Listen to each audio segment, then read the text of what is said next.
Somewhere right now, in a city you have almost certainly never associated with Latvia, a boxy, slightly ridiculous-looking minibus is idling at a curb, doors open, a driver shouting out a route number to anyone within earshot. This vehicle, or one just like it, has carried more passengers across more former Soviet cities than almost any other single machine ever built. For an entire generation across an entire continent, this specific boxy shape was not a brand. It was not even really a car. It was simply what a shared taxi looked like, so completely and so universally that most of the people who rode in one for their entire lives never once thought to ask who actually built it. Here is a question worth sitting with for just a moment before we go any further, because the answer is genuinely stranger than it first appears. What actually killed this factory? It wasn't outdated engineering alone, though the design was, by the end, genuinely old. It wasn't simply Western competition arriving, though that certainly played its part. And it wasn't some distant political decision made in a boardroom thousands of kilometers away, the way we've seen destroy other companies across this series. The actual cause sits much closer to home, and it is going to feel by the time we get there genuinely uncomfortable to say out loud, because it means blaming something that almost nobody in this story would ever want to blame. Think about every ending this series has documented so far, and notice how each one, however painful, at least offers a villain of sorts, something or someone we can comfortably point to as the cause of the collapse. A rival government's trademark lawsuit, a superpower's sudden implosion, a boardroom feud, a privatization process gone wrong.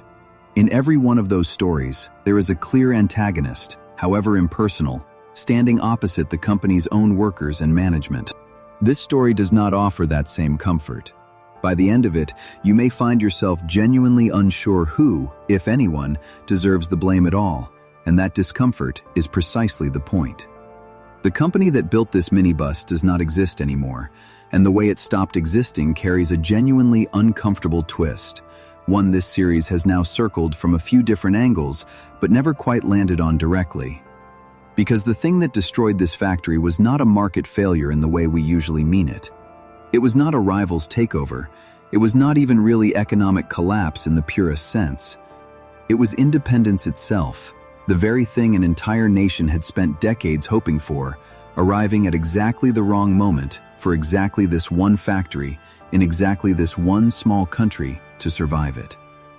Keep that specific tension in mind as this story unfolds, because it is genuinely the whole point of everything that follows, and it will not resolve itself neatly. This is not a story where, once we reach the end, some hidden villain will emerge to absorb all the blame and let everyone else off the hook. It is a story about a genuinely good thing and a genuinely bad thing happening to the same people in the same place for the exact same underlying reason, and there will be no tidy way to separate the two once we get there.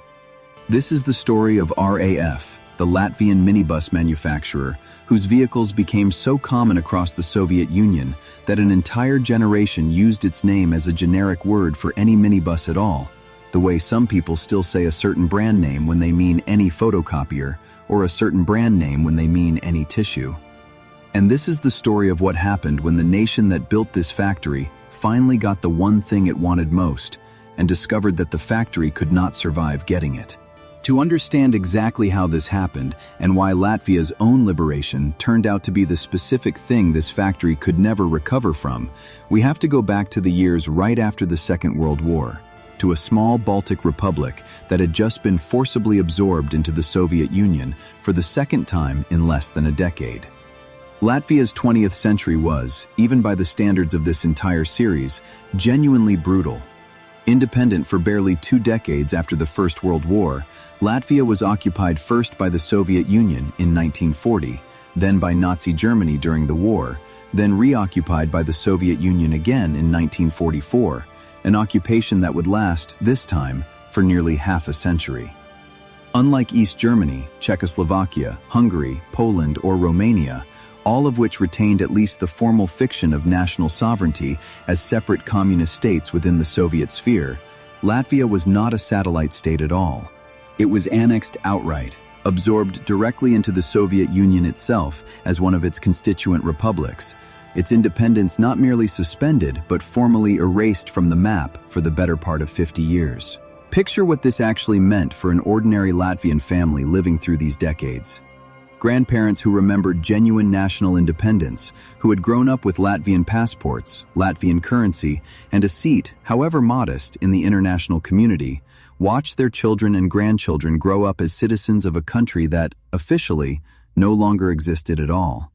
Latvian language, Latvian culture, and Latvian national identity persisted, but always under a considerable degree of Soviet pressure toward Russification and toward the practical erasure of any distinct Latvian political future. This wasn't merely political subordination of the kind we've documented in Hungary or Czechoslovakia. It was the complete legal absorption of one nation into another, a genuinely different category of historical experience from anything else this series has previously examined. This distinction matters enormously for understanding everything that follows in this story, and it's worth sitting with before we go any further.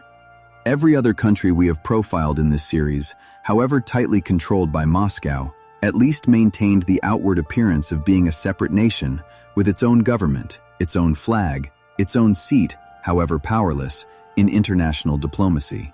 Latvia had none of this. For nearly 50 years, there was no Latvia on any map that mattered internationally, only the Latvian Soviet Socialist Republic, a constituent piece of a much larger union, its factories built and operated not as instruments of a subordinate ally's economy, but as direct, integral components of the Soviet Union's own internal industrial machine. It was within this specific context, a republic not merely allied to Moscow, but legally and administratively part of it, that a small automobile repair and assembly operation in the Latvian city of Jelgava was reorganized and expanded in the years following the war into what would eventually become known as RAF, an abbreviation of its full Russian and Latvian name meaning the Riga Autobus Factory, even though its actual production facilities were located in Jelgava rather than the Latvian capital itself.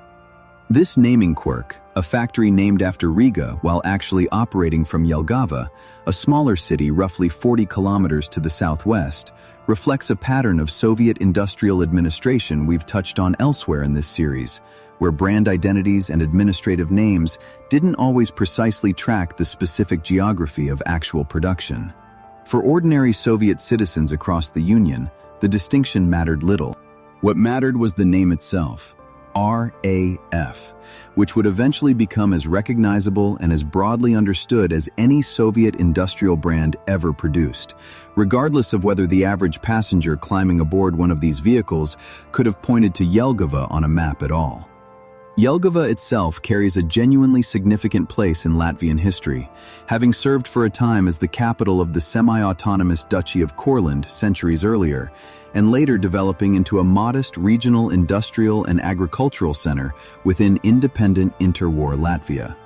The choice of this particular city as the site for what would eventually become one of the Soviet Union's most significant specialized vehicle manufacturers reflected in part existing industrial infrastructure and skilled labor left over from the pre-war period, adapted and expanded to serve entirely new purposes under an entirely new political system. This factory's earliest years were spent producing small numbers of buses and specialized vehicles, gradually building up manufacturing expertise and infrastructure through the 1950s. But the vehicle that would eventually define this entire company, and that would eventually become one of the most recognized silhouettes anywhere across the entire Soviet Union, did not arrive until the following decade. And it arrived because of a genuinely specific gap that Soviet planners had identified in the country's transportation system.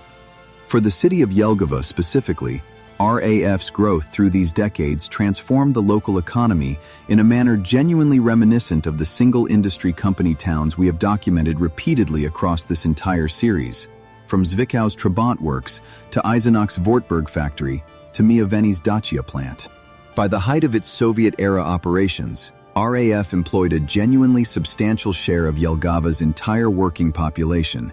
its factory whistle marking the rhythm of daily life for an entire community whose fortunes, for better or worse, rose and fell alongside the fortunes of a single, specialized industrial enterprise. Housing blocks were built specifically to accommodate factory workers and their families, Schools and clinics grew up around the factory's own institutional needs, and an entire generational identity, Latvian in language and culture, but economically inseparable from a Soviet industrial mission, took root in this modest regional city over the course of just a few decades. Through the 1960s and into the 1970s, Soviet cities faced a persistent and genuinely significant transportation problem.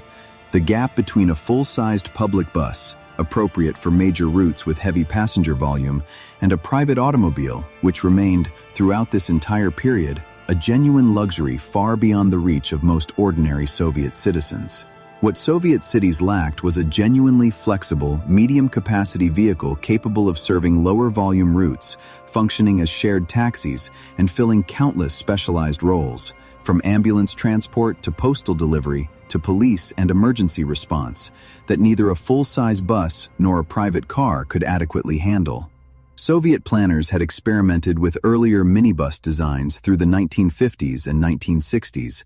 but these early efforts remained relatively limited in both scale and sophistication, more improvised adaptations of existing truck and van platforms than genuinely purpose-built passenger vehicles. The demand for a properly engineered, purpose-designed solution to this specific transportation gap grew steadily through these decades, as Soviet cities expanded, as the practical limitations of relying purely on full-size buses and the still scarce private automobile became increasingly apparent to the planners responsible for organizing the country's transportation networks.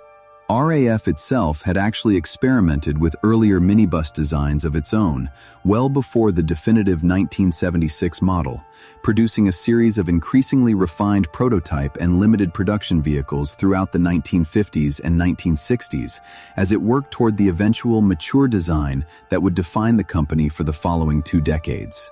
This gradual development process, rather than a single sudden breakthrough, gave RAF's engineers genuine accumulated expertise in the specific engineering challenges of building a robust, mass-producible minibus suited to the enormous range of climates and road conditions found across the Soviet Union, from Baltic winters to Central Asian summers to the vast distances of Siberia. By the time the definitive 1976 model finally entered full-scale production, it represented the culmination of roughly 2 decades of accumulated Latvian engineering experience in this exact, specific category of vehicle. A genuine depth of specialized expertise that helps explain why this one factory, rather than any other Soviet manufacturer, ultimately came to dominate this particular market so completely and for so long. RAF's answer to this gap, introduced in definitive form in 1976, was a boxy van-based minibus that would go on to become one of the single most ubiquitous vehicles anywhere in the entire Soviet Union, produced in enormous numbers and deployed across virtually every conceivable transportation role a medium-sized vehicle could fill. This minibus became the default shared taxi across Soviet cities from the Baltic to the Pacific, the standard ambulance chassis in countless Soviet hospitals and emergency services, a common sight at airports serving as shuttle transport between terminals and aircraft, and a genuinely essential piece of infrastructure in a transportation system that, without it, would have had a serious, unfilled gap in its capabilities. The sheer scale of this vehicle's cultural penetration deserves genuine emphasis, because it represents something distinct even within this entire series' recurring theme of invisible, ubiquitous Eastern Bloc products. Icarus's buses, as we documented in an earlier episode, dominated Soviet public transit, but they were still recognizably buses, competing conceptually with other possible bus designs. RAF's minibus occupied a genuinely different kind of cultural space. It became so completely dominant in its specific niche, the shared taxi, the informal medium-capacity shuttle, that its very name entered common Soviet and post-Soviet vernacular as a generic term, informally applied to describe more or less any vehicle performing this same basic function, regardless of who had actually built it. Ordinary citizens across an entire continent for decades used this factory's brand name the way English speakers might casually refer to any adhesive bandage by a specific trademarked name, without any particular awareness that they were referencing a specific manufacturer at all. Picture the sheer breadth of daily life this single vehicle touched, across a landmass spanning 11 time zones. In one city, this same boxy silhouette might be pulling up outside a hospital, its rear doors swinging open for paramedics rushing a patient inside. In another, hundreds or thousands of kilometers away, an identical vehicle might be idling outside an airport terminal, ferrying passengers the short distance across the tarmac to a waiting aircraft. In yet another, it might be weaving through city traffic as an informal shared taxi, a driver calling out destinations to pedestrians on the sidewalk, passengers climbing aboard and paying a few coins for a shared ride along a route that no formal timetable ever quite managed to capture. Different cities, different climates, different languages, and yet, in every single one of them, the exact same vehicle, doing the exact same essential work, so consistently that an entire population simply stopped noticing it as a specific product at all. This kind of complete, unconscious market dominance is genuinely rare, and it's worth pausing to appreciate exactly how it came about, because it reflects something distinct about RAF's specific market position within the broader Soviet planned economy. Unlike a car, where multiple Soviet manufacturers, AZLK's Moskvich, the Lada, and others, competed at least nominally for the same category of consumer, RAF had been assigned, within the Soviet Union's own internal division of industrial labor, a genuinely singular role. It was, for the entire duration of the Soviet Union's existence, essentially the only significant domestic producer of this specific category of vehicle. There was no meaningful Soviet alternative to the RAF minibus in the way there was, at least nominally, competition among different Soviet passenger car brands. If you needed a shared taxi, an ambulance, or an airport shuttle anywhere within the Soviet Union, in the overwhelming majority of cases, you were getting a vehicle built in Jelgava, Latvia, whether you knew it or not. For the city of Jelgava, and for Latvia's own industrial identity within the broader Soviet system, this singular role carried genuine significance, echoing a pattern we have now documented across this entire series. Just as Hungary had been assigned buses and East Germany had been assigned electronics and optics within the broader Comecon system, Latvia, or more precisely this one specific factory within Latvia, had effectively been assigned an entire essential category of Soviet ground transportation as its own exclusive domain. This gave RAF, and by extension the city of Jelgava, a level of practical, day-to-day importance to the functioning of the entire Soviet Union that considerably exceeded what the small republic's modest size and population might otherwise have suggested. It's worth drawing out precisely how this arrangement differed from the Comecon specialization system we've documented so extensively elsewhere in this series, because the distinction genuinely matters. Hungary and East Germany, however integrated into the Soviet-led economic system, remained formally separate, sovereign states, negotiating, at least nominally, as partners within a broader alliance structure. Latvia's situation was categorically different. This wasn't a sovereign nation being assigned an industrial specialization as part of an international economic partnership. This was an internal administrative decision made by Central Soviet planners regarding one of their own annexed constituent republics, no different in principle from a decision to build a specific factory in Ukraine, Belarus, or any other Soviet republic. The eventual singular tragedy of RAF's collapse stems directly from this distinction. Latvia's market, upon independence, didn't merely shift its terms of trade with a continuing Soviet system, the way Hungary's did after 1989. It vanished behind an entirely new set of national borders that had never previously existed as meaningful economic boundaries at all, transforming what had been purely internal domestic shipments into international exports literally overnight. This distinction between formal satellite state partnership and outright internal annexation is, in fact, one of the genuinely important threads connecting this episode back to Yugoslavia's story in the previous one. Just as Yugoslavia's non-aligned status placed it entirely outside the Comecon framework that shaped this series' other stories, giving it a genuinely different set of vulnerabilities, Latvia's status as a directly annexed Soviet republic, rather than a merely allied satellite state, placed it in yet another distinct category entirely. Where Yugoslavia's break from Moscow in 1948 gave Zastava access to genuine Western partnership from the very beginning, Latvia's total absorption into the Soviet state gave RAF a market of unparalleled scale and guaranteed demand, right up until the exact moment that market, by definition, ceased to include Latvia at all. It is worth stating this contrast plainly, because it captures something genuinely important about how differently this series' various companies experienced the boundary between their own nation and the wider communist world. Zastava's Yugoslavia stood at arm's length from Moscow for its entire post-war existence, giving it independence but also, eventually, exposing it to a genuinely different kind of catastrophe entirely disconnected from ordinary economic transition.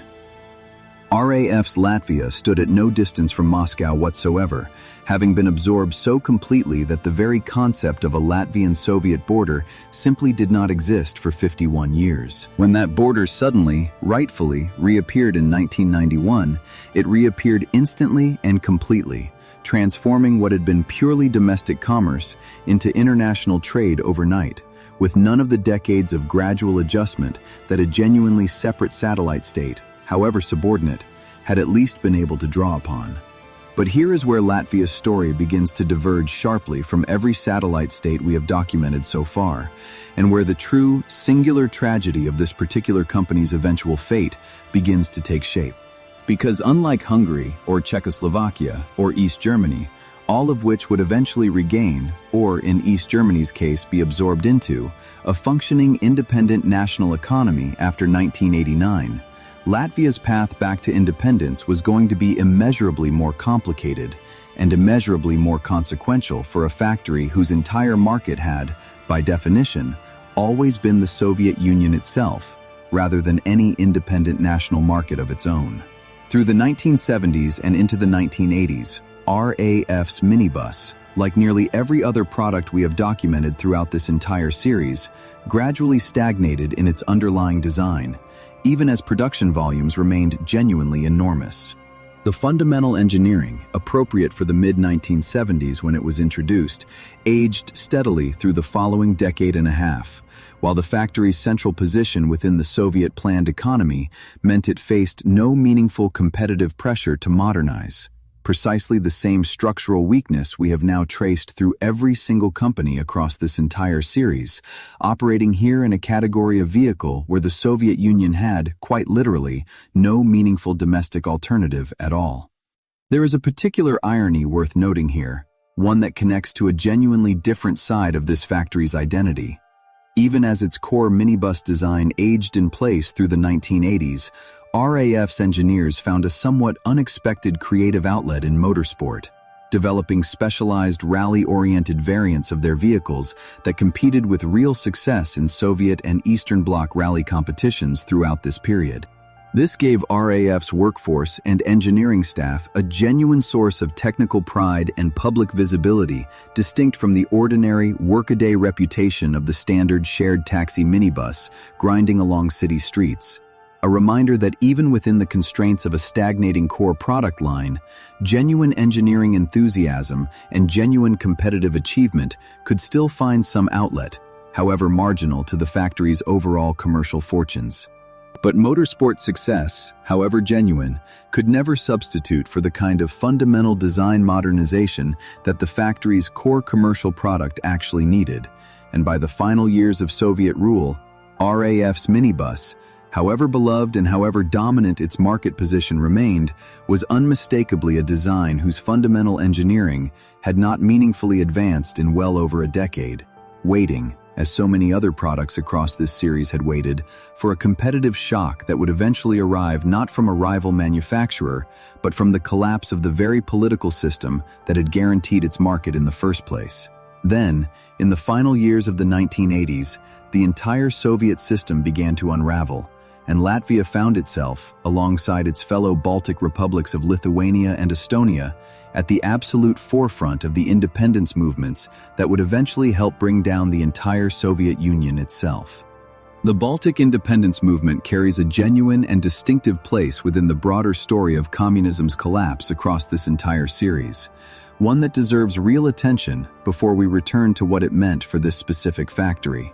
In August 1989, on the 50th anniversary of the secret Soviet-Nazi pact that had first divided Eastern Europe and set the stage for the Baltic states' original annexation, an estimated 2 million people across Estonia, Latvia, and Lithuania joined hands to form a single, unbroken human chain stretching across all three countries. A genuinely extraordinary act of peaceful, coordinated mass protest demanding the restoration of Baltic independence. This event, alongside years of growing nationalist mobilization across all three republics, placed the Baltic states' demand for genuine, complete independence, not merely economic reform within a continuing Soviet Union, but full separation from it, squarely at the center of the broader crisis that was, by this point, consuming the entire Soviet system.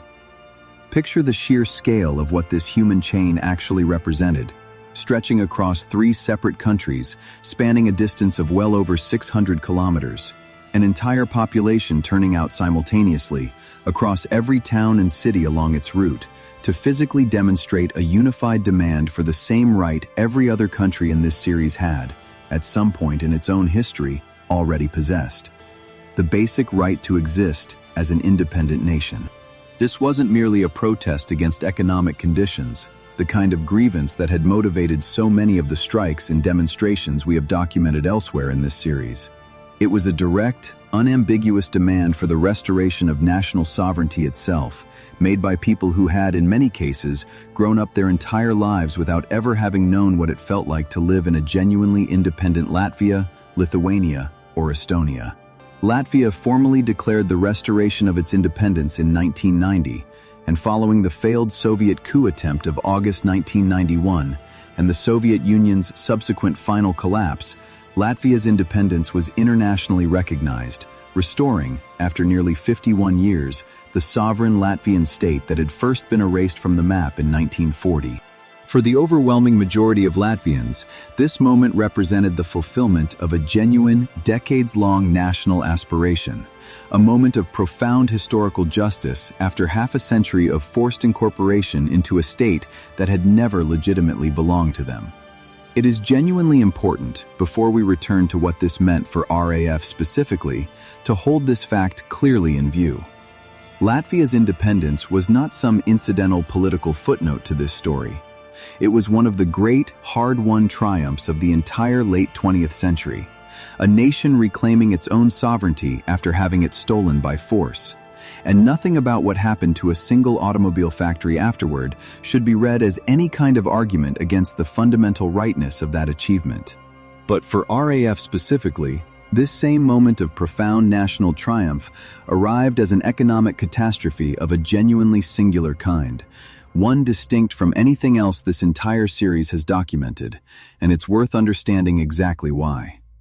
This is the exact moment where two entirely separate emotional registers, genuine national celebration and genuine industrial devastation, arrive simultaneously, inseparably, at the very same factory gates, and where the rest of this story has to hold both of those truths at once, without ever letting one cancel out the other.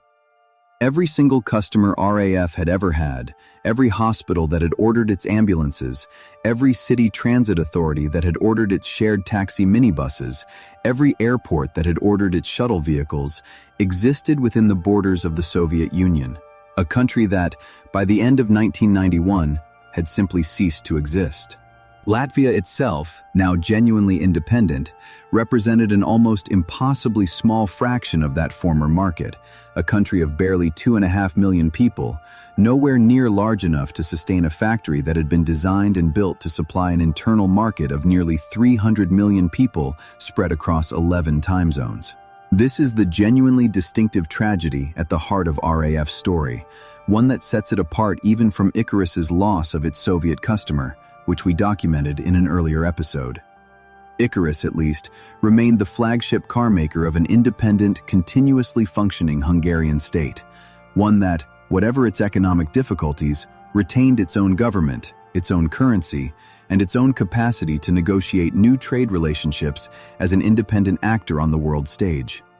RAF's situation was considerably more severe. Latvia's newly restored independence meant the factory's entire historical customer base, the government structures, the state hospital systems, the state transit authorities across the entire former Soviet Union, was now scattered across more than a dozen entirely separate, newly independent countries, many of them facing their own severe economic turmoil and increasingly relating to Latvia not as a fellow constituent part of a shared internal market,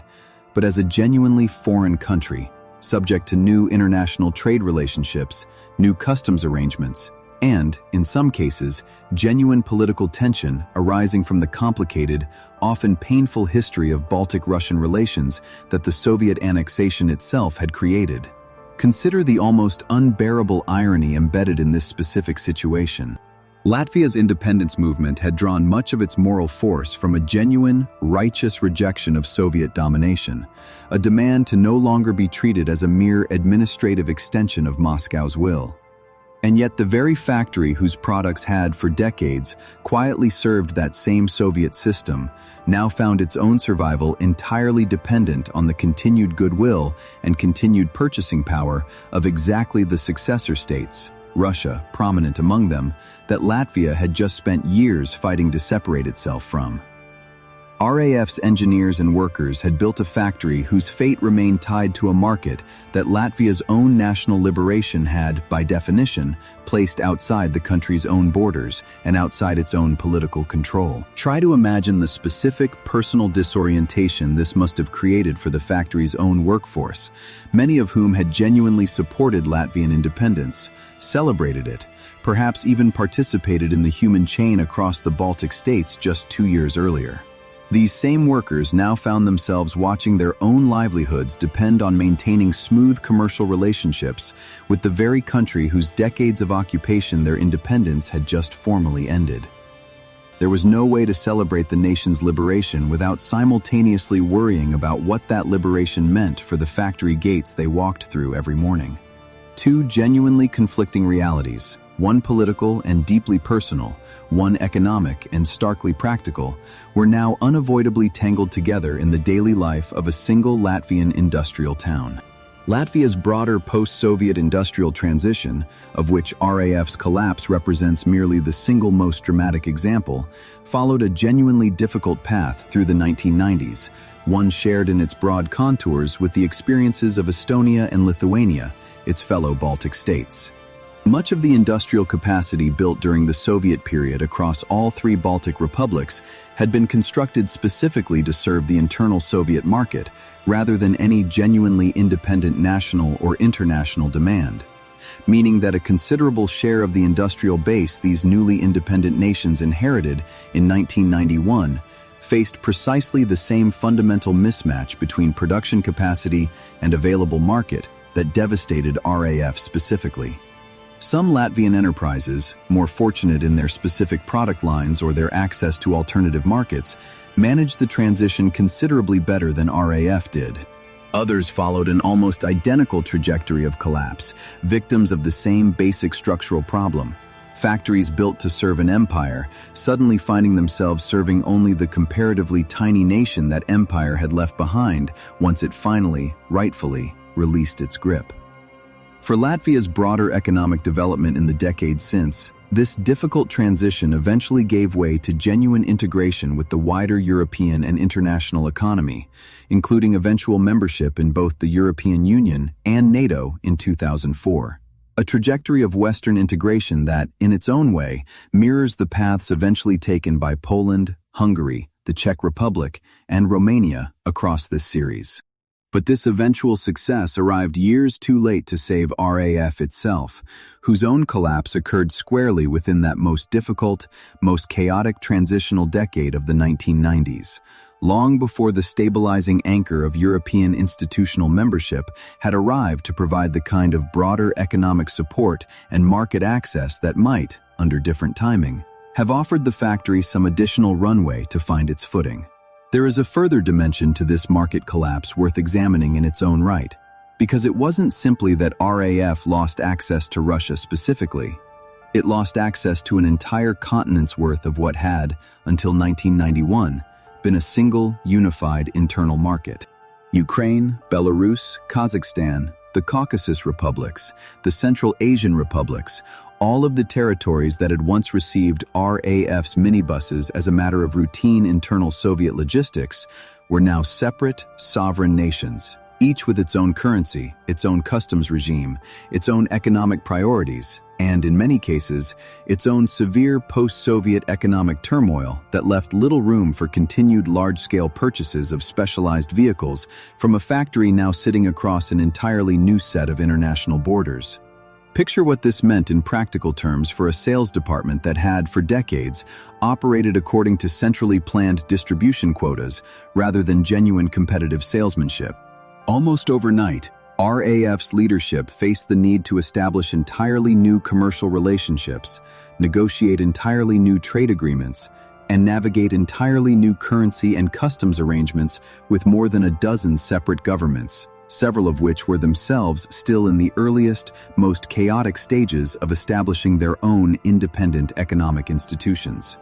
A factory that had never needed a genuine international sales and marketing operation because the Soviet planning apparatus had always handled distribution internally, suddenly needed exactly that kind of sophisticated, multinational commercial capability, virtually overnight, with no time to build it and no capital to invest in building it properly. This fragmentation of what had once been a single market into more than a dozen separate national markets represents a genuinely distinct mechanism of collapse within this entire series, one worth setting alongside Icarus's loss of the Soviet Union as its single customer. Icarus lost one customer, however large and however catastrophic that loss proved to be. RAF, in a sense, lost the very concept of having a single customer at all, its former market fracturing into a patchwork of separate sovereign economies, each requiring its own separate commercial relationship, each facing its own separate economic crisis, at exactly the moment RAF itself had the least possible capacity to manage that kind of complexity. Russia itself, the largest and most significant single piece of this fractured former market, was, through the 1990s, undergoing exactly the catastrophic economic collapse we documented extensively in our episode on AZLK and the Moskvich. An economy in genuine freefall, hyperinflation destroying purchasing power, state institutions struggling simply to function, let alone place large, reliable orders for specialized vehicles from a factory now located in a foreign country. Even had political relations between newly independent Latvia and post-Soviet Russia remained entirely cordial, which they frequently did not, Russia's own economic catastrophe meant its capacity to continue purchasing RAF's vehicles at anything like Soviet-era volumes had collapsed almost as completely as the Soviet Union itself. Through the early 1990s, RAF's production volumes collapsed with brutal speed, the factory attempting to find some combination of surviving Russian and other former Soviet orders, modest Latvian domestic demand, and whatever limited new export markets it could identify, none of which came anywhere close to replacing the vast, guaranteed internal Soviet market the factory had been built to serve. It's worth pausing on just how mathematically stark this collapse actually was. A factory engineered, tooled, and staffed to supply a market of roughly 280 million people was now attempting to survive on a domestic market of barely 2.5 million, a reduction in its natural addressable population of well over 100 times. No amount of restructuring, no amount of belt-tightening, no plausible combination of modest export deals could realistically bridge a gap of that magnitude. This wasn't a company facing reduced demand. It was a company facing the near total evaporation of the very reason its production capacity had ever been built to that scale in the first place. Compounding this collapse in demand, Western vans and minibuses, from manufacturers whose names would have been entirely unfamiliar to most Latvian consumers just a few years earlier, began entering the newly opened Latvian and broader Baltic market, offering considerably more modern engineering, better safety standards, and greater reliability than RAF's aging, fundamentally 1970s-era design could match, in exactly the same pattern of Western competitive exposure we have now documented across nearly every single company in this entire series. The factory attempted various restructuring efforts and survival strategies through the middle years of the 1990s, but it faced a combination of disadvantages that made recovery genuinely difficult to achieve. It had lost, virtually overnight, a market of nearly 300 million people, replacing it with a domestic market of barely 2.5 million. It faced an aging product design with no realistic capital available for the kind of thorough modernization that might have allowed it to compete against increasingly available Western alternatives. And it operated within a newly independent Latvian economy that was, itself, undergoing an extraordinarily difficult transition away from decades of enforced integration into the Soviet economic system. A transition that left little capacity for the kind of sustained state support that might, under different circumstances, have helped bridge the factory towards some kind of viable, long-term future. By the mid to late 1990s, RAF's production had declined to a small fraction of its Soviet-era peak, and the company slid into the kind of terminal financial crisis that, by this point in this series, should feel genuinely familiar. Formal bankruptcy proceedings followed, and RAF ceased automobile production entirely before the decade was out, ending, in barely half a dozen years, an industrial operation that had once produced tens of thousands of vehicles annually for markets stretching across an entire continent. There is a specific, almost cinematic quality to how quickly this collapse actually unfolded, one worth holding in mind precisely because of how it contrasts with some of the more drawn-out declines we have documented elsewhere. Malev survived for more than 2 decades after communism fell, before its own final collapse. CKD's fragmentation played out over the better part of a full decade, at differing speeds across its many separate divisions. RAF had neither the luxury of that kind of extended timeline, nor, arguably, any realistic path toward one. The mathematics of its market loss were simply too severe, too immediate, and too total to allow for anything resembling a gradual, manageable decline. This was always going to be fast. From the very first moment Latvia's borders reopened as genuine international boundaries rather than internal administrative lines. For the workers of Jelgava, this collapse arrived with a speed that left little time for the kind of gradual adjustments some other companies in this series at least partially achieved. There was no decade-long slide of the kind Malev experienced, no drawn-out fragmentation of the kind we documented at CKD. Within roughly the same span of years it took Latvia to move from renewed independence to full membership in the community of sovereign nations, the factory that had once been one of the country's most significant industrial employers moved from producing tens of thousands of vehicles annually to producing almost nothing at all. Consider what this meant for a single industry town in genuinely practical terms. A worker who had spent an entire career, and whose parents may well have spent their own careers, building minibuses for a market spanning 11 time zones, now found that skill set suddenly serving no meaningful commercial purpose at all. Retraining opportunities within a small, newly independent nation, still building its own institutions from scratch, were genuinely limited. Alternative industrial employment within Jelgava itself, a modest regional city whose entire modern industrial identity had been built around this single enterprise, was scarce. Many workers faced the same difficult choice we've documented across other single industry towns throughout this series. Retrain for an entirely different trade, seek work in Latvia's capital or further afield, or attempt to weather a period of genuine prolonged unemployment while waiting to see whether some new industrial opportunity might eventually emerge to replace what had been lost. What makes RAF's specific version of this hardship genuinely distinctive, though, is the layer of national pride and national grief sitting uncomfortably alongside it. Workers in Zwickau or Eisenach, watching their own Cold War-era industries collapse, could at least frame their hardship as the difficult but ultimately worthwhile price of reunification with a wealthier, freer Western Germany. Workers in Jelgava had no equivalent wealthy patron waiting to absorb them into a larger, more prosperous economy.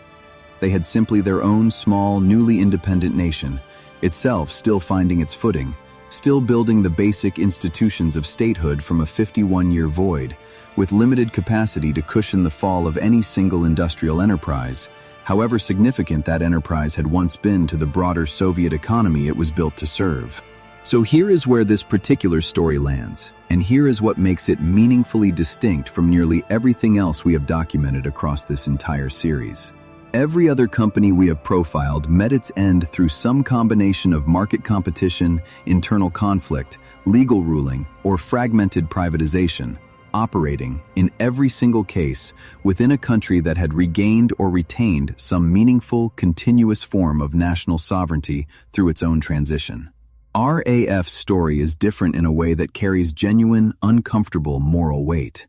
This factory was destroyed, in the most direct and literal sense, by the exact same event that represented Latvia's greatest national triumph in the entire 20th century: the restoration of its independence after 51 years of forced incorporation into a state that had never legitimately been its own. The physical legacy of RAF's collapse, much like several other companies we've documented across this series, tells its own quiet story. Unlike Wartburg's Eisenach site, immediately claimed by a triumphant Western competitor, or the Gdansk shipyard's grounds, partially transformed into a monument to its own workers' political achievement, RAF's former production facilities in Jelgava faced a considerably less dramatic, more ordinary fate.